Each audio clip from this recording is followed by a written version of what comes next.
Direction Reims maintenant, où avaient lieu ce week-end les célèbres fêtes joanniques. Énorme succès autour de Jeanne d'Arc. Près de 100 000 visiteurs ont basculé au Moyen-Âge. Une occasion parfaite pour apprendre en s'amusant. Charlotte Gerbelot et Christophe Annès y étaient pour nous. Un saut dans le temps.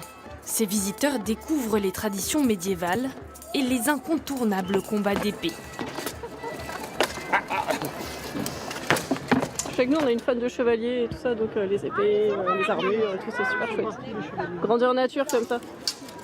Derrière les costumes se cachent des passionnés. Pour ce week-end exceptionnel, Pierrick troque sa tenue d'électricien contre celle d'un combattant.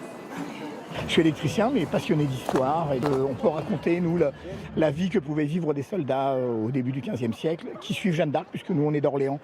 Rendre hommage à Jeanne d'Arc, qui a libéré la ville des mains des Anglais au XVe siècle. L'occasion d'une démonstration des canons d'époque devant les yeux ébahis des enfants. Je trouve que c'est pas mal de retrouver cet esprit-là, de leur montrer comment c'était dans le temps d'antan. Ça fait 100 ans qu'on fait la guerre aux Anglais. Vous avez vu où on en est? Alors on les instruit. Ainsi, les gens de Reims pourront se défendre de bonne et belle façon. Ici, même la cuisine est médiévale. Des plats traditionnels qui font mouche auprès du public.